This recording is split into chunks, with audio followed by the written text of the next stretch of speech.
Field firing range में सेना की मारक क्षमता देखने के लिए आज पोखरण में होंगी राष्ट्रपति द्रौपदी मुर्मू। महिला सहायता समूह लखपति दीदी सम्मेलन में भी होंगी शामिल।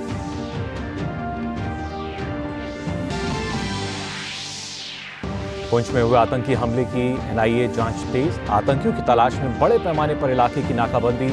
हेलीकॉप्टर से लेकर डॉग स्क्वाड भी सर्च ऑपरेशन में जुटे।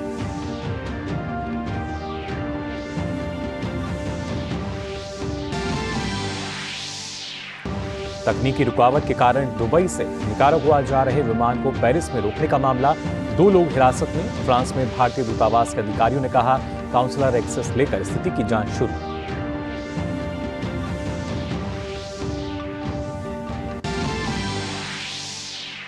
राष्ट्रीय पदाधिकारियों के साथ बीजेपी की बैठक का आज दूसरा दिन। पहले दिन पीएम मोदी की मौजूदगी में आगामी लोकसभा चुनाव से जुड़ी रणनीति पर हुई चर्चा।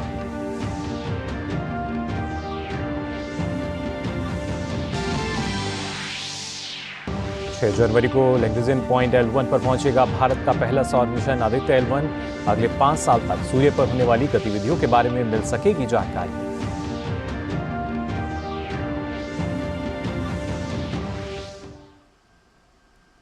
नमस्कार, आप सभी का स्वागत डीडी न्यूज़ पर। मैं हूं मुकुल शर्मा और आइए अब खबरें देखते हैं विस्तार से। सबसे पहले बात करते हैं दरअसल दुबई से निकारागुआ जाने वाले एक विमान को पेरिस के एक छोटे हवाई अड्डे वॉटरी पर उतार लिया गया है। इस विमान में 300 से अधिक यात्री सवार हैं। इनमें से भारतीय मूल के भी लोग हैं। ये सूचना मिलने पर भारत सरकार के अधिकारी सक्रिय हो गए हैं। सोशल मीडिया पोस्ट पर फ्रांस में भारतीय दूतावास के अधिकारियों ने कहा है कि फ्रांसीसी अधिकारियों ने हमें सूचित किया कि दुबई से निकारागुआ जा रहे एक विमान में 303 लोग सवार थे, जिनमें ज़्यादातर भारतीय मूल के लोग थे, जिन्हें फ्रांसीसी हवाई अड्डे पर तकनीकी रुकावट के कारण रोका गया था। दूतावास की टीम पहुंच गई है और काउंसलर एक्सेस प्राप्त कर लिया है। हम स्थिति की जांच कर रहे हैं। यात्रियों की भलाई भी सुनिश्चित की जा रही है। वॉटरी हवाई अड्डे का उपयोग मुख्य रूप से चार्टर और कार्गो विमानों के आवागमन के लिए किया जाता है।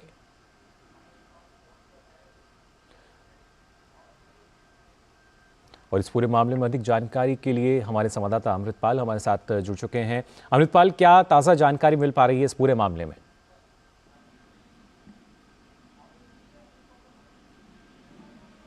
अमृतपाल, आवाज मिल पा रही है आपको? हमारे संवाददाता अमृतपाल हमारे साथ जुड़े हुए हैं, कोशिश करते हैं उनसे बातचीत अगर हो पाए। अमृतपाल, आवाज मिल पा रही है आपको हमारी?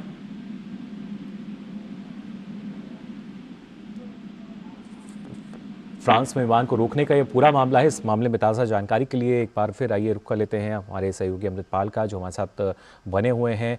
अमृतपाल, क्या ताज़ा जानकारी मिल पाई है अभी तक पूरे मामले में? आप बता दें, ये पूरा मामला जो है दरअसल फ्रांस में विमान को रोकने का है, जिसमें फ्रांसीसी हवाई अड्डे पर तकनीकी रुकावट के कारण जो विमान है इसे रोका गया था। और जो फ्रांसीसी अधिकारी उन्होंने इस बात की सूचना दी थी कि इस विमान में जो भारतीय हैं वो भी सवार हैं, जिसके बाद जो भारतीय अधिकारी हैं, दूतावास की जो टीम है वो पहुंची वहां पर। काउंसलर एक्सेस उन्होंने प्राप्त किया और फिलहाल इसमें जो ताज़ा जानकारी है, जो अपडेट आ रही है, उसकी भी जानकारी आपको देंगे। आपको बता दें, दुबई से निकारागुआ जाने वाले एक विमान था ये, जिसको पेरिस में रोका गया था। और रुख कर लेते हैं अमृतपाल का, जो हमारे साथ फ़ोन लाइन पर जुड़े हुए हैं। अमृतपाल, क्या ताज़ा जानकारी अभी तक इस पूरे मामले में मिल पाई है? देखिए, ये प्लेन कल एक फ्रांस ने ग्राउंड किया था, चार्टर्ड फ्लाइट थी। ये निकारागुआ जा रही थी, जिसमें 303 इंडियन पैसेंजर्स थे।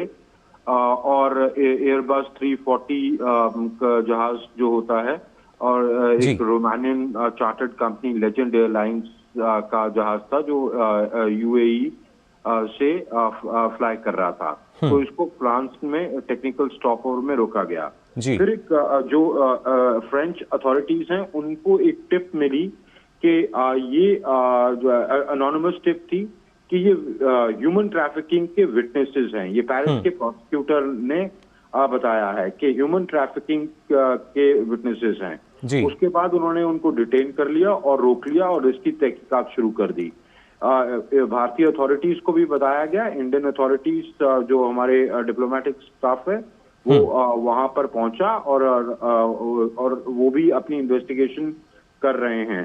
और बेसिकली उन्होंने कॉन्सुलर एक्सेस प्राप्त कर ली है उनको इंडियंस को मिलने के लिए कि मामले की तह तक जा सकें जी। क्या ये पूरा मामला है, कौन इनको ट्रैफिक कर रहा था। अभी तक जो वहां से खबर आ रही है कि 2 लोग डिटेन भी किए जा चुके हैं। एक specialized unit, French specialized unit जो ऑर्गेनाइज क्राइम की है जी। और बाकी लेजेंड एयरलाइंस के स्पोक्सपर्सन का कहना है कि उन्होंने कुछ गलत नहीं किया और ये अभी जो एयरलाइन है वो फ्रेंच अथॉरिटीज की डिस्पोजल पे है। और अगर लीगल एक्शन, अगर प्रोसिक्यूटर्स चार्जेस फाइल करते हैं तो उनकी एयरलाइन लीगल एक्शन लेगी। जी बिल्कुल अमृत, और खासतौर से जो यहाँ हम कह सकते हैं जो जिस रनवे पे ये उतरा वो माना जा रहा है कि कार्गो के लिए शायद उस रनवे का इस्तेमाल किया जाता था।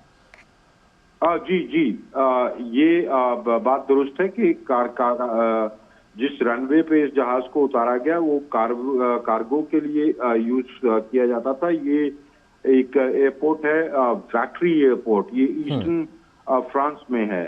टेक्निकल स्टॉप ओवर के लिए टेक्निकल हॉल्ट ली थी इस जहाज ने वहां।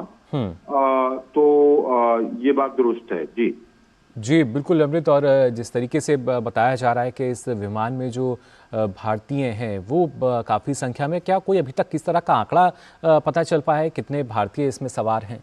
303 भारतीय हैं इसमें। जी जी चलिए, बिल्कुल बहुत बहुत शुक्रिया अमृत आपका इस तमाम जानकारी के लिए। तो आपको बता दें ये पूरा मामला कि जिस तरीके से इस विमान को रोका गया था तकनीकी कारणों से, और उसके बाद अब इसमें ना सिर्फ फ्रांसीसी अधिकारी बल्कि जो भारतीय अधिकारी हैं दूतावास से वो भी वहां पहुंच गए हैं और जो जांच है वो उसकी की जा रही है।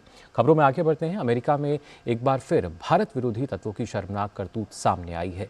यहाँ एक हिंदू मंदिर पर हमला किया गया है। कैलिफोर्निया के न्यूयॉर्क में एक हिंदू मंदिर की बाहरी दीवारों पर भारत विरोधी नारे लिखकर तोड़फोड़ की गई। सैन फ्रांसिस्को में भारत के महावाणिज्य दूतावास ने इसकी निंदा की है। दूतावास ने कहा है कि इस घटना से भारतीय समुदाय की भावनाएं आहत हुई हैं। इसके साथ ही अमेरिकी अधिकारियों ने अपराधियों के खिलाफ त्वरित कार्रवाई करने के लिए कहा है। हालांकि ऐसा पहले बार नहीं है जब हिंदू मंदिरों को विदेशों में निशाना बनाया गया हो। इससे पहले ऑस्ट्रेलिया में भी हिंदू मंदिर पर हमला किया गया था।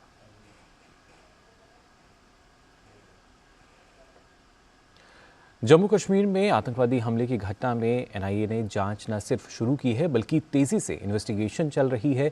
इस हमले में सेना के 4 जवानों ने प्राण त्याग दिए और 2 घायल हो गए थे। सेना के 16वीं कोर के general officer in commanding lieutenant general Sandeep Jain, Jammu Kashmir के पुलिस महानिदेशक आर स्वैन और जम्मू क्षेत्र के पुलिस महानिरीक्षक आतंकवादियों के खिलाफ तलाशी अभियान के सिलसिले में पुंछ में डेरा डाले हुए हैं।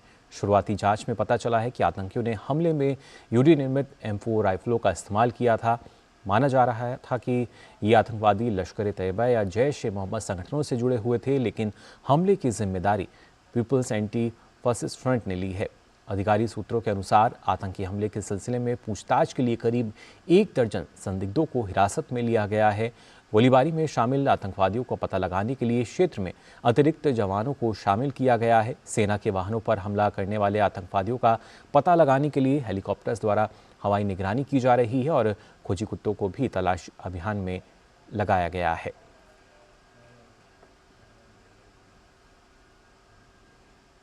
राष्ट्रपति द्रौपदी मुर्मू आज राजस्थान के दौरे पर जैसलमेर में होंगी। यहाँ उनका बेहद विशेष कार्यक्रम है। पोखरण फील्ड फायरिंग रेंज में राष्ट्रपति मौजूद होंगी और इस दौरान वो सेना की मारक क्षमता का प्रदर्शन देखेंगी। इसके अलावा राष्ट्रपति महिला सहायता समूह की लखपति दीदी सम्मेलन में भी शिरकत करेंगी। कार्यक्रम में महिलाओं को सरकारी योजना का जो लाभ है वो भी बताया जाएगा, किस तरीके से दिया जा रहा है। इससे पहले राष्ट्रपति ने पश्चिम बंगाल और तेलंगाना के दौरे के दौरान भी ऐसे ही कई कार्यक्रमों में भाग लिया था। बात करते हैं अयोध्या की। श्री राम जन्मभूमि मंदिर निर्माण की अगर यहाँ बात की जाए तो इस परियोजना के तहत 4 कॉरिडोर में से 3 पर काम लगभग पूरा हो चुका है। और वहीं अयोध्या की इस नवनिर्माण यात्रा ने हजारों को रोजगार दिया है। गौर करने की बात यह है कि श्री राम जन्मभूमि के निर्माण से जुड़े किसी भी कार्य को लोग केवल रोजगार के रूप में नहीं बल्कि आस्था के साथ भी जोड़कर देख रहे हैं और अपना सौभाग्य मान रहे हैं। सभी का मानना है कि अयोध्या पूरी तरह से बदलने वाली है। आइए देखते हैं अजय मिश्रा की ये ग्राउंड रिपोर्ट।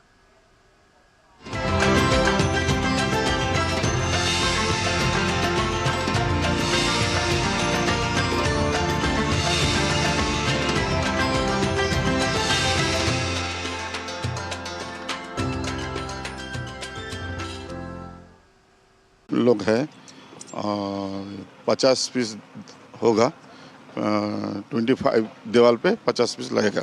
आपको लगता है 22 जनवरी तक पूरा एकदम तैयार हो जाएगा? ओहो, हम लोग तो उसी के लिए लगा हुआ हूँ। अभी देखता हूँ कितना दूर कर सकता हूँ। कितना समय लगता है एक पेंटिंग को कंप्लीट बनाने में आपको समय? 5-6 दिन लग जाता है। चिपका के पेंटिंग करने में 5-6 दिन लग जाता है। 5-6 महीने से यहाँ काम कर रहे हैं और मतलब ये आरसीसी को नाले का डिमांड और रोड, इसमें मटेरियल हम लोग बनाते हैं, मशीन चलाते हैं। यहाँ पे 5-6 महीने हो गया काफ़ी काम करते हुए। नई अयोध्या जो बन रही है उससे आप उसको लेकर के आप लोग क्या सोचते हैं? हम तो हमारे खुशी बहुत खुश हैं अयोध्या में राम मंदिर बनने से, हर चीज़। और मतलब हम खुशी है यहाँ के, मतलब राम मंदिर बन रहा है, काम चल रहा है, बहुत अच्छा है, लग रहा है सब यहाँ का नज़ारा देखकर। वहीं अयोध्या में भगवान श्री राम की प्राण प्रतिष्ठा पर श्री राम जन्मभूमि तीर्थ क्षेत्र के महासचिव चंपत राय ने कहा कि 22 जनवरी का दिन उतना ही महत्वपूर्ण है जितना 15 अगस्त 1947 था। हिंदुस्तान के सम्मान की पुनर्प्रतिष्ठा 22 जनवरी उतना ही महत्वपूर्ण है जितना 15 अगस्त 1947 था। जितना कारगिल को वापस प्राप्त करना था, जितना 1971 में 1 लाख सैनिकों की नजरबंदी इंपॉर्टेंट थी। और आइए बात करते हैं विकसित भारत संकल्प यात्रा की।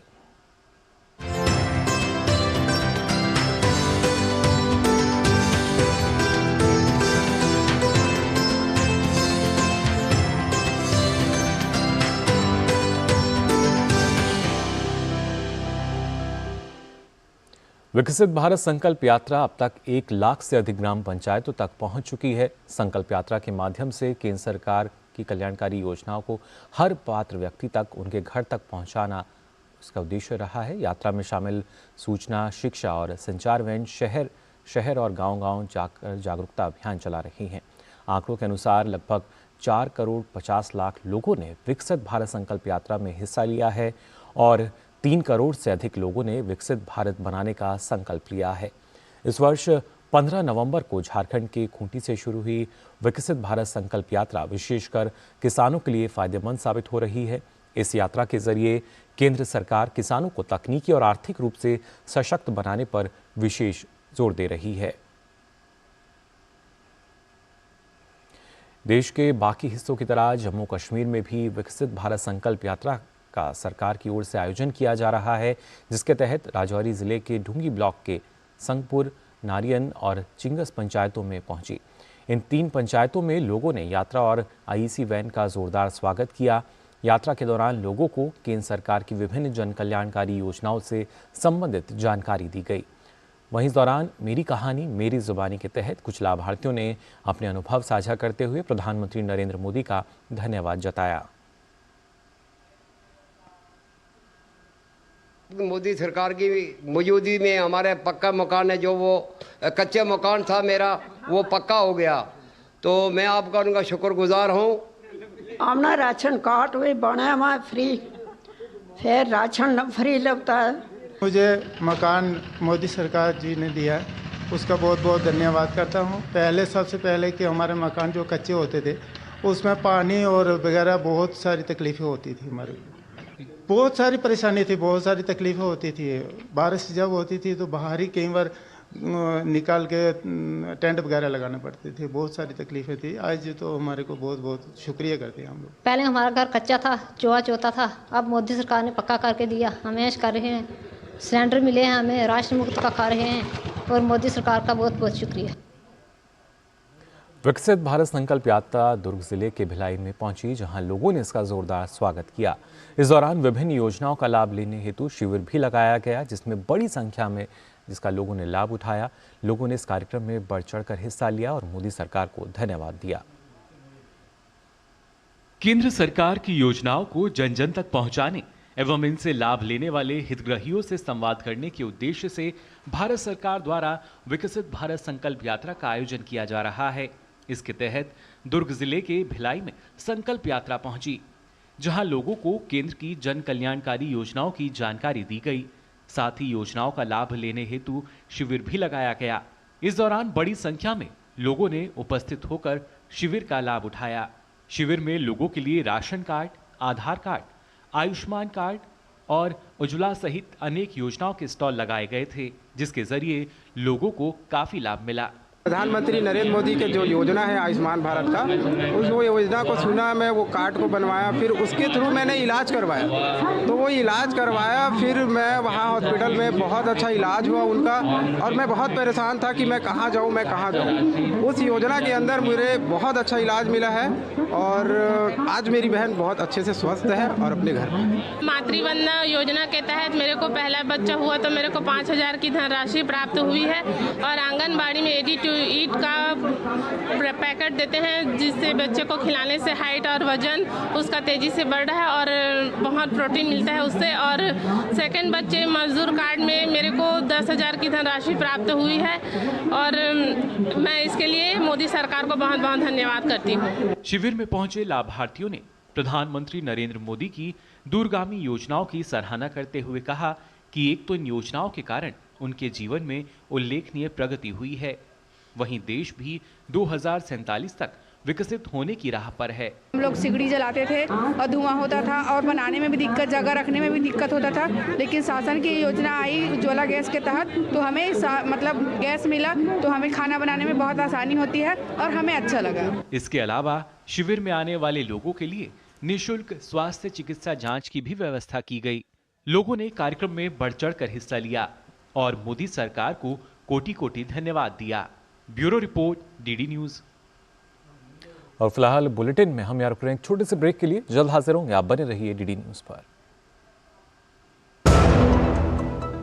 दादी, आज भी आपकी चाय की दुकान बंद थी? 1 महीने से बीमार हूँ, काम बंद और इलाज का खर्चा अलग। आयुष्मान कार्ड नहीं बनवाया? नाम सुना है, कहाँ बनवाना है, कैसे बनवाना है, इस उम्र में भाग दौड़। कार्ड अभी बन जाएगा।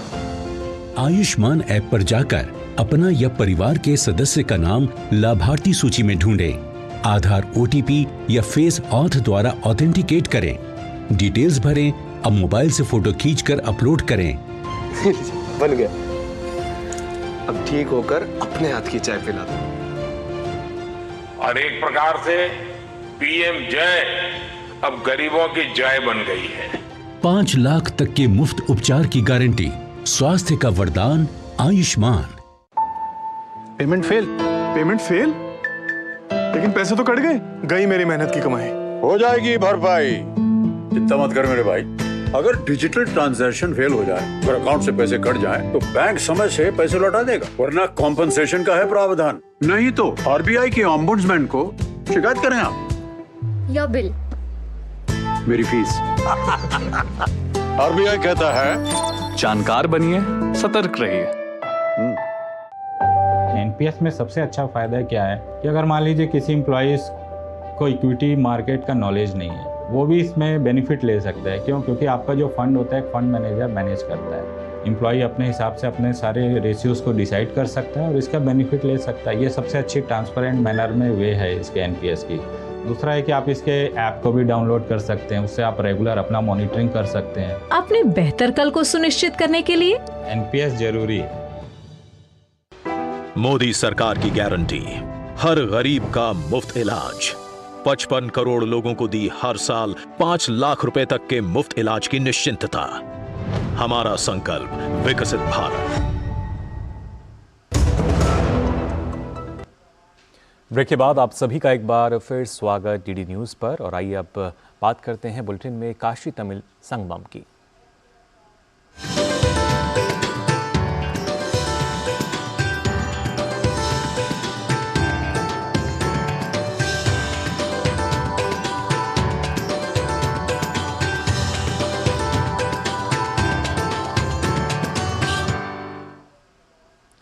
काशी तमिल संगमम के सदस्य हनुमान घाट स्थित तमिल महाकवि सुब्रमण्यम भारती के घर को देखने के लिए पहुंच रहे हैं। वहां उनके परिवार के सदस्यों से मुलाकात कर रहे हैं। दल के सदस्यों में काफ़ी कुछ जानने की जिज्ञासा दिख रही है। उन्होंने महाकवि के घर के समीप पुस्तकालय का भी भ्रमण किया। हमारे संवाददाता हरिकेश बहादुर ने सुब्रमण्यम भारती के रिश्तेदार डॉक्टर जयंती से खास बातचीत की।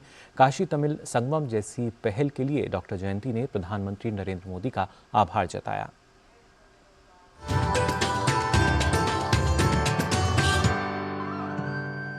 हनुमान घाट के उस आवास में हूँ मैं, जहाँ महाकवि सुब्रमण्यम भारतीयार जी कभी बचपन में यहाँ रहा करते थे। उस भवन में जो लोग रहते हैं आज, वो उनके भांजे का घर है और उन्हीं की पुत्री हैं डॉक्टर जयंती जी। डॉक्टर जयंती सुब्रमण्यम भारती जी का ये आवास रहा, वहाँ रहते थे यहाँ पर वो। और अभी काशी तमिल संगमम में लोग आ रहे हैं, ये जो बना हुआ है इसको देख रहे हैं, आप लोगों से भी मिल रहे हैं। तो ये एक भारत श्रेष्ठ भारत के तहत प्रयास है एक सरकार का। इस पे आप क्या कहें? मैं बहुत ही हर्ष के साथ इस विषय को कह रही हूँ कि गत वर्ष माननीय मोदी जी ने तमिल संगमम की शुरुआत की, जो उनका एक भारत श्रेष्ठ भारत के ऊपर उन्होंने किया कार्य। और यहाँ तमिल संगमम में पिछले वर्ष 17 नवंबर से लेकर दिसंबर 17 तक यहाँ पे सभी लोग जितने भी तमिलनाडु से आ रहे थे, सब भारती जी को दर्शन किए। और मेरा ही निवास शिवमठ के नाम से है और मुझे बहुत गर्व महसूस हो रहा है कि जितने भी तमिल संगमम में आ रहे हैं वो सब भारती जी के निवास स्थान पर आ रहे हैं। और उन्होंने यहाँ पर भारती जी ने 3 वर्ष और मात्र 6 महीना तक यहाँ पे रहे और उन्हीं 3.5 वर्ष में उन्होंने कई अपना यहाँ पर योगदान दिया। जैसे लाला लाजपत राय, विपिन चंद्र पाल, बाल गंगाधर तिलक जी से नेतृत्व में आकर उन्होंने अपना वेशभूषा बदला। और महाकवि जी ने यहीं पर उन्होंने सरस्वती वंदना वेल्लई तामरे पूविल इरपाल इस गीत को भी प्रस्तुत किया। और मैं इस विषय को कहना चाहती हूँ कि जिस प्रकार माननीय मोदी जी ने तमिल संगमम को उत्तर भारत में जोड़ने की कोशिश की, सांस्कृतिक में या उनके एकता में, और उनके जो खान पान सब कुछ उन्होंने, वो आज से 120 वर्ष पहले महाकवि सुब्रमण्यम भारती जी ने अपने कविता द्वारा बोला, गंगे नदी पुरत गोद में पंडम कावेरी वेट्रिले की मार कोल्लुवोम शिंग मराठी अर्दम कविதை கொண்டு சேரத்து दंदंगल परिशलिपुम। यानी गंगा के किनारे जो गेहूं का उत्पादन होता है उसे मैं दक्षिण भारत में भेजूं और दक्षिण की जो मीठे पान होते हैं वो मैं उत्तर भारत में भेजूं। इस सामंजस्य को महाकवि जी ने आज से 120 वर्ष पहले ही बोल दिया था, जो आज एकदम प्रासंगिक है। और तो और जो अभी आप लोगों के द्वारा सेवा की जा रही है, काशी नगर पुलवर पेसु मुरेंदान कांचील केटपदर कोरकरु विषेवोम राजपुतानत वीर तमक नल्लिय कन्नड़त तंगमणिपोम। यानी जिस प्रकार आप वीडियो के द्वारा पूरे विश्व को आप प्रचार कर रहे हैं, इसको महाकवि जी ने आज से 120 वर्ष पहले बोला कि काशी में रहकर जो विद्वान लोग जो अपना वचन बोले वो कांची में बैठकर सुने और कांची वाले काशी की हर बात को सुने। ये जयंती, डॉक्टर जयंती ने बताया कि किस तरह से सुब्रमण्यम भारती जी ने लाल बाल पाल के सानिध्य में आकर अपनी वेशभूषा उस समय बदली और साथ ही राष्ट्रगीत का निर्माण किया इसी काशी में। और जो 120 साल पहले उन्होंने किया था उसी को काशी के सांसद और देश के प्रधानमंत्री नरेंद्र मोदी जी आगे बढ़ा रहे हैं, उत्तर को दक्षिण से, दक्षिण को उत्तर से मिलाने का कार्य कर रहे हैं काशी तमिल संगमम के माध्यम से। कैमरा पर्सन मुरलीधर पांडे के साथ doctor Harikesh Bahadur Singh Gautam, DD news, Hanuman घाट, वाराणसी।